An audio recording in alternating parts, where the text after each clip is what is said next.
Você já ouviu falar sobre o pelagianismo? Essa foi uma das heresias mais importantes da história da Igreja e gerou grandes debates sobre a fé, a graça de Deus e a salvação. Mas será que o pelagianismo ficou no passado? Ou ainda hoje encontramos ideias parecidas enganando muitos cristãos? Fique comigo até o final para descobrir. Você vai entender por que essa heresia foi tão perigosa e como seus erros continuam influenciando o mundo atual. Pelágio foi um monge britânico que viveu no final do século IV. Ele era conhecido por sua vida austera e pelo forte desejo de incentivar as pessoas a viverem uma vida moralmente reta. Naquela época, muitos cristãos acreditavam que a crescente corrupção moral da sociedade era um grande problema, e Pelágio pregava que cada pessoa tinha a responsabilidade de buscar a santidade com todas as suas forças. Seu pensamento, porém, ia além de um simples chamado à virtude. Ele começou a ensinar que o ser humano pode alcançar a santidade apenas por sua própria vontade, sem depender da graça de Deus. Segundo ele, o pecado original não teria afetado a natureza humana, ou seja, cada pessoa nasceria pura e capaz de escolher o bem por si mesma. Com essa visão, Pelágio considerava a graça de Deus como algo secundário, um simples auxílio externo, mas não essencial para a salvação. Ele acreditava que, com esforço e disciplina, qualquer um poderia ser santo sem precisar da ajuda direta de Deus. Além disso, para ele, o batismo era importante, mas não necessário para a redenção, pois o pecado original não teria passado de geração em geração. Essas ideias pareciam, à primeira vista, um incentivo à busca da santidade, mas, no fundo, negavam uma verdade fundamental da fé cristã: a necessidade da graça de Deus para que o ser humano possa se salvar. Foi justamente essa negação que fez com que a Igreja entrasse em ação e combatesse os ensinamentos de Pelágio. As ideias de Pelágio colocavam em risco uma verdade central da fé cristã: o ser humano não pode se salvar sozinho. Desde os tempos dos apóstolos, a Igreja entrou em cena para defender a verdade. Santo Agostinho. Ele foi o grande opositor do pelagianismo e dedicou boa parte de sua vida a refutar essas ideias, mostrando que, sem a graça de Deus, ninguém pode alcançar a salvação. Para Agostinho, o problema central do pelagianismo era a negação do pecado original e da necessidade absoluta da graça divina. Ele ensinava que a natureza humana foi ferida pelo pecado de Adão e que, por isso, todos nascemos inclinados ao erro. O ser humano pode desejar o bem, mas sem a graça de Deus, não consegue vivê-lo plenamente. Como ele mesmo escreveu: Senhor, ordenas a continência. Dá-me o que ordenas e ordena o que quiseres. Ou seja, Deus nos chama à santidade, mas é Ele mesmo quem nos dá a força para alcançá-la. Se as ideias de Pelágio fossem aceitas, a fé cristã perderia seu fundamento. Se o ser humano pudesse se salvar sozinho, então a vinda de Cristo e seu sacrifício na cruz seriam desnecessários. A redenção seria apenas um exemplo moral, e não a oferta da graça que realmente transforma os corações. Santo Agostinho compreendeu esse perigo e, por meio de suas cartas e tratados, combateu duramente o pelagianismo. A doutrina de Pelágio estava colocando em risco a compreensão cristã da salvação e da graça. Por isso, a Igreja teve que se posicionar firmemente contra esses erros. Em primeiro lugar, em um concílio realizado no ano de 416, em Cartago, a Igreja fez uma rejeição inicial do pelagianismo. Esse concílio, reunindo bispos e líderes da Igreja, já havia identificado os perigos dos ensinamentos de Pelágio e os refutou, reconhecendo a necessidade da graça divina para a salvação. Porém, a condenação definitiva viria alguns anos depois. No ano de 431, o concílio de Éfeso foi decisivo para a história da Igreja. Nesse concílio, o pelagianismo foi oficialmente condenado como heresia. A Igreja, guiada pelo Espírito Santo, reafirmou a centralidade da graça de Deus na salvação humana, deixando claro que nenhum ser humano, por mais que se esforce, pode alcançar a santidade sem a ajuda divina. Além disso, diversos papas, como o Papa Zósimo e outros líderes da Igreja, se pronunciaram contra Pelágio e seus seguidores. Embora o pelagianismo tenha sido condenado oficialmente pela Igreja Católica, ideias semelhantes a esse pensamento ainda podem ser encontradas em várias correntes de pensamento contemporâneas. Alguns exemplos dessas influências são: o humanismo secular. Muitos movimentos humanistas enfatizam o potencial humano para alcançar o bem e a moralidade, sem necessariamente recorrer à religião ou à graça de Deus. A ideia central do humanismo secular é que o ser humano é capaz de alcançar perfeição por meio da razão, da educação e do esforço próprio. Uma visão que, em certo sentido, minimiza a necessidade da graça divina para a salvação ou para viver uma vida moral. Teologia da prosperidade. Algumas vertentes do cristianismo contemporâneo, como a teologia da prosperidade, podem ser vistas como uma forma moderna de pelagianismo. Elas muitas vezes enfatizam o poder do indivíduo em conquistar bênçãos materiais e espirituais por meio da fé e de suas ações, sugerindo que, com o esforço correto ou a mentalidade certa, a graça de Deus seria apenas um impulso adicional para o que já pode ser alcançado pelo ser humano. Espiritualidade New Age. Embora a espiritualidade New Age envolva uma variedade de crenças e práticas, algumas correntes dentro dessa filosofia enfatizam a ideia de que o ser humano pode, por meio de práticas espirituais e autodescoberta, alcançar uma forma de perfeição ou iluminação sem a necessidade de uma relação com Deus ou com um Salvador. Isso se alinha com a visão pelagiana de que a natureza humana é essencialmente boa e capaz de se redimir sozinha. Movimentos de autoajuda e coaching. Embora nem todos os movimentos de autoajuda compartilhem das ideias pelagianas, alguns enfatizam fortemente o poder do ser humano em superar dificuldades, alcançar seus objetivos e melhorar sua vida por meio de esforço pessoal. Essas filosofias podem refletir uma visão que subestima a importância da graça e sugere que, por meio da disciplina e da força de vontade, o ser humano pode transformar sua vida sem depender de ajuda divina.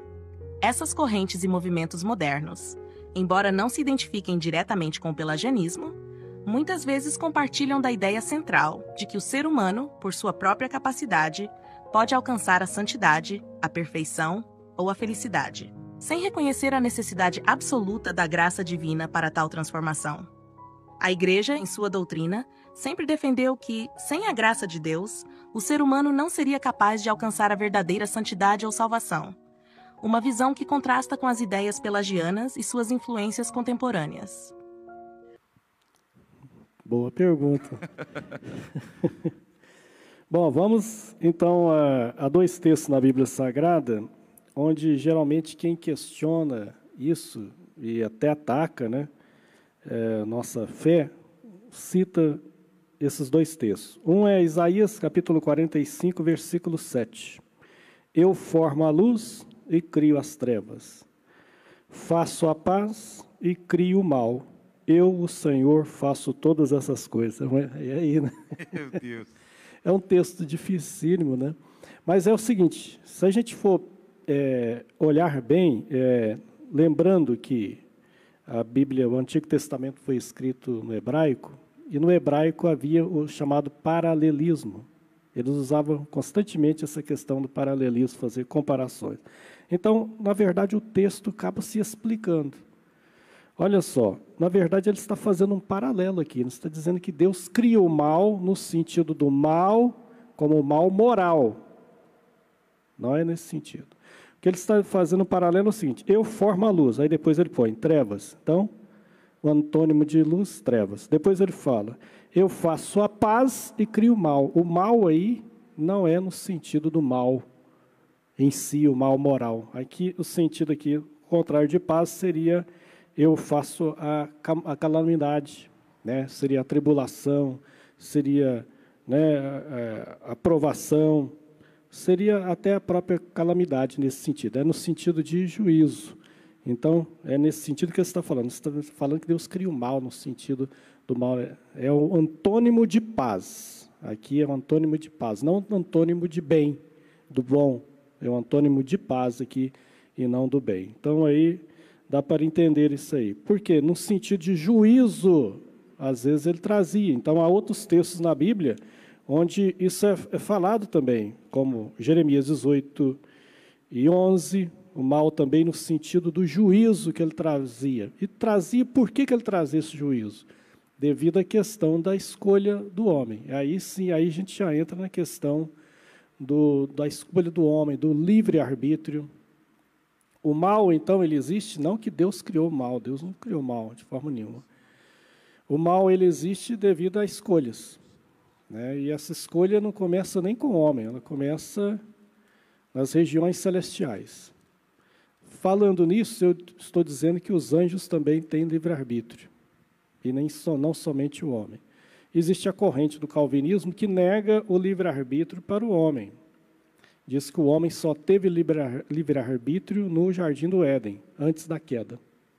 Depois ele não tem mais livre-arbítrio. Então, aí é a questão que os nossos irmãos estão colocando aqui da eleição, da predestinação, e aí chega a ser até de forma fatalista a forma que eles acreditam. Eu cito também Provérbios 16:4, que é outro texto também bem citado, né?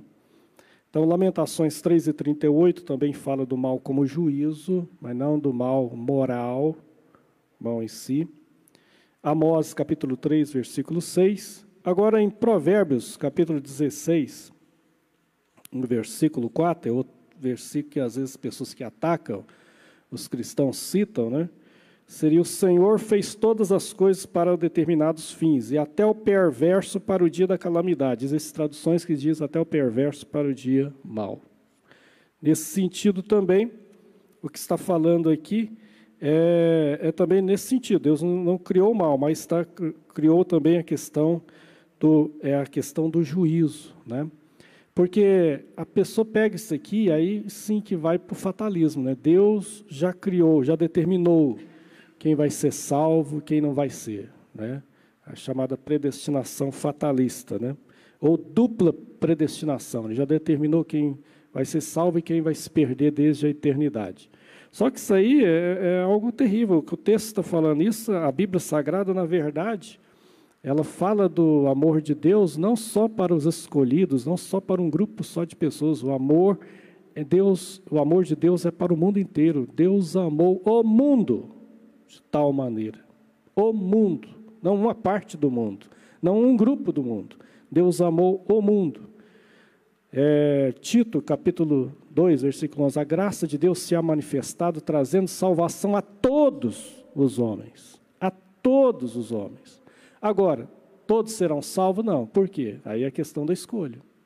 Então, suponhamos, eu chego para um grupo de pessoas e falo: olha, um grupo de crianças, eu comprei 10 maçãs aqui. É de vocês. Está compro. É de vocês. Vou deixar aqui em cima da mesa. É só vocês virem e pegar. Ela está compro. Ela está adquirida. Eu falei: é de vocês. Aqui, ó, está à disposição. E 5 garotos vêm e pegam maçã. E 5 não querem pegar. É questão da escolha. A salvação foi propiciada a todos os homens. Agora, todos vão ser? Não. Aí é a questão da escolha, né? A questão do livre-arbítrio. Agora, é muito difícil relacionar a soberania de Deus com a escolha humana. São debates teológicos de 1.500 anos, 1.600 anos, né? Nós estamos falando de debates de 1.600 anos, não é algo que começou nem com calvinismo e arminianismo, não, no século XVI para cá, 15, 16 para cá, não. É algo que começou lá com o século V, século IV, com Pelágio e Agostinho, e que depois Calvino segue a linha agostiniana em grande parte, e depois vem Armínio. Interessante que Armínio e Calvino nunca se encontraram, viu? O pessoal fica debatendo aí, debate vida e morte aí, um chamando o outro de herege, uma coisa mais terrível. Nós estamos vivendo uma época de muito radicalismo, né? Mas os dois nunca se encontraram. A briga foi depois, né? Então, é tanta coisa. Mas, falando aí, Deus não criou o mal. Quando Deus criou, por exemplo, os anjos, criou todos perfeitos. Mas um deles resolveu se rebelar. E muitos, escolheram assumir a posição daquele anjo. E houve a queda, né? É um texto muito citado, é Ezequiel, capítulo 28, onde Deus fala: perfeito eras nos teus caminhos, até que se achou iniquidade em ti. Aí começa o mal. Depois vem a questão do homem também, da escolha. Olha, de tudo você pode comer, menos dali. No dia que comeres, certamente morrerás. Eu acho interessante que não diz, né? Deus, até que foi feito iniquidade em ti. Diz até que se achou iniquidade em ti. O pastor Gilber, apenas para resumir isso aqui, o Daniel quer falar alguma coisa para complementar aqui, com relação à questão do mal, mas só para complementar, então, eu já escutei isso algumas vezes, seria próximo, em matemática a gente diz limite, né? Seria um limite de uma ideia correta, dizer que a questão do mal não é que Deus criou o mal, mas que o mal é a ausência do bem. Deixa eu ver essa definição, né? Diz que, não, que na verdade o mal ele é pré-existente. Na verdade o mal ele ocupa a lacuna que é de Deus e não uma criação de Deus. Seria algo... O que o senhor pensa dessa afirmação quando alguém diz isso? Se alguém diz assim, não, o mal, não, Deus não fez o mal. Deus não fez o mal. O mal é a ausência de Deus. Então, automaticamente não há Deus, há o mal. Pronto.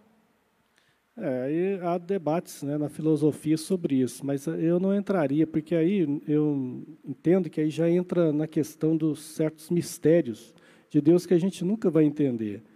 Existe a origem do mal é algo desconhecido. Não adianta a gente falar, é isso e aquilo. Existem certas coisas que estão para além da compreensão humana, que a gente não vai entender, né? É por isso que eu li esse texto no final aqui de Romanos 11, no final, porque Paulo ele começa a falar textos que tanto o arminianismo como o calvinismo usam, Romanos 9, 10 e 11. Mas no final ele chega e fala a profundidade das riquezas. Quem que vai entender isso? Porque tudo é dele, por ele e para ele são todas as coisas. Quem que instruiu o Senhor? É um mistério.